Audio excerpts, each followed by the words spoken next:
Hey, this is A51, and I'm going to talk to you about the updates.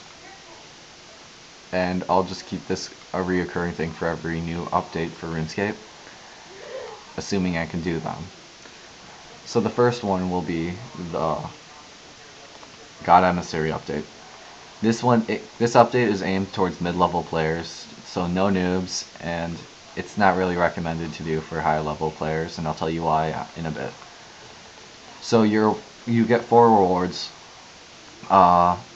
Experience being the first one.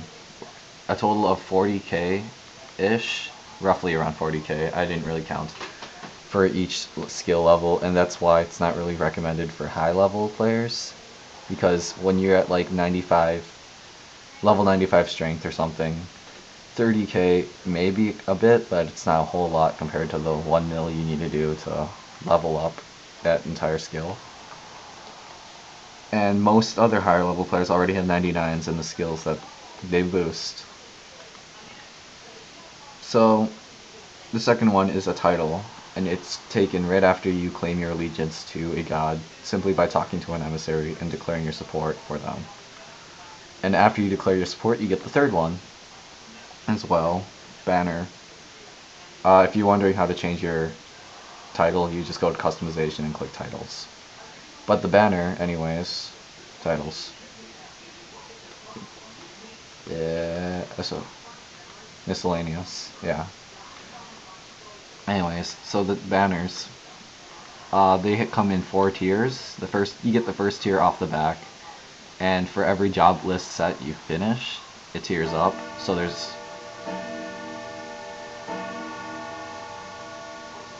sorry about that, that's my clock. Anyways, so you have to finish the combat list, the exploration list, and the skilling list to get the full tier banner, and this is what it looks like. See if I can spin this guy around and see. Anyways, and the fourth one would be this relic helm, depending on what god of. So it'd be like relic helm of Armadiel, of Zamrak, of the godless, etc. Stat-wise, it's not really that powerful compared to like Helmet of Nezinot, Niezniet, whatever you pronounce it, and definitely not up to Bando's helm or any of the coifs. So it does require level 60 defense to equip, so that's why it's more of a mid-level player thing.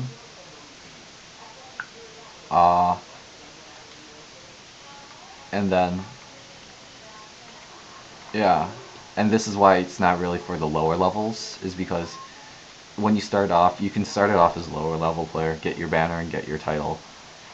And like your first job, for example, first job of combat is to take out 10 goblins. You just go to north of Lumbridge, kill 10 goblins, contact your emissary with your banner. You don't have to run back and forth to them, just contact them. And they'll be like, oh, yay. But then it gets progressively harder. The second one, I think, was like, have 3 minutes of attacking guards non-stop, but there's only 4 spawned guards, and they're only like level 60 something. Equivalent of level 20 before EOC, if you don't know what that is. And it goes all the way up to level where you have to defeat a black demon, which wasn't that hard if you're high level like me. Might be a challenge if you're a mid-level player. Definitely impossible if you're too low level. Other difficult challenges were pickpocketing the Ardodon Knights. If you don't have 99 pickpocket thieving, then that's definitely going to be a problem for you and a time waster. And the exploration one was you had to run from rune altar to rune altar in 90 seconds, depending on which one you went to. For example, you had to go from the fire to the water altar because they're opposites, earth to air, mind to body, and those were the 6 that you had to do, and in between each one 90 seconds. And without the Wicked Hood, that was pretty much a total bitch. Anyways, so as far as that update goes, the 40k experience points you get from doing it, might be nice for mid-level, if you're like not high-level stats. These aren't high-level stats, but if you have high-level stats, it's not that nice compared to like 100k experience, but it's still experience, so I kind of liked it. I'm pretty sure people with completionist capes have to do the entire thing, but it didn't take that long. It took me about 2 hours to do the entire thing, and that's because at the first half I had no idea what I was doing. Alright, on to the second update. If I didn't miss anything on that one, comment below if I did. Second update. Oh yeah, before that. The banner, if you after you finish the entire job set, you're able to boost your skills, which is really nice because it boosts it for 30 minutes by 5 levels, and you don't have to have the banner in your inventory to keep them boosted. So you can bank it, go off to God of War's dungeon, and wreck hell if you can get through all your 50 kills or 40 kills. I think it's 40 kills in like 30 minutes with these boosted stats. Same thing goes with your skilling and your agility, depending on which one you boost. Alright, second update. Dragon Keepsakes did their weapon keepsake now. Here, I'll show you. Where you're able to keepsake any item for your equipped attack, right-hand and left-handed weapons, which also fell into the new release of the Squeal's Exquisite weaponry.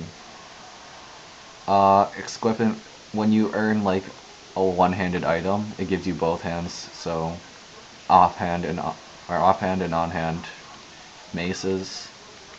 Here, I'll click them.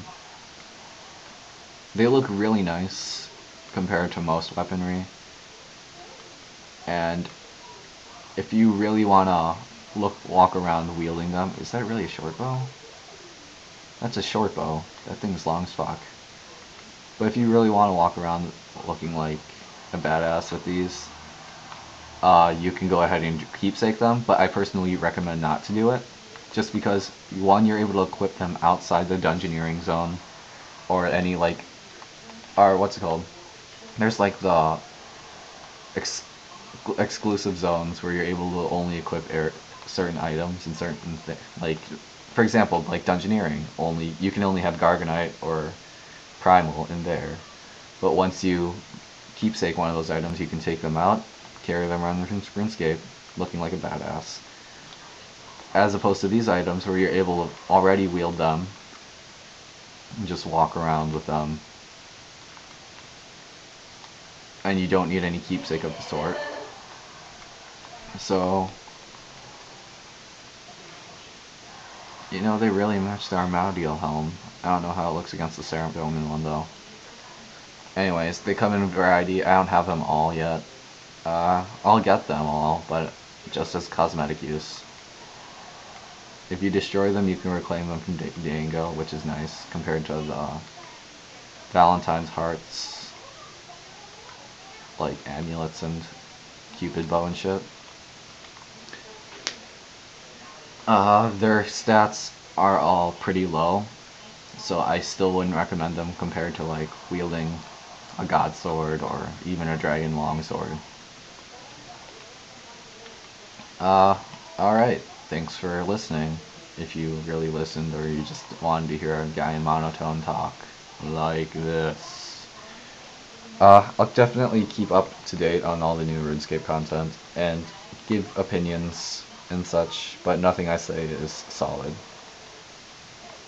The next one's supposed to be Order of Ascension, which is a Slayer dungeon / range. And if you're... I don't think I'll be able to do that one, but anything else, I'll definitely try my best to keep up with. Alright, thanks for listening. Stay tuned for the next update.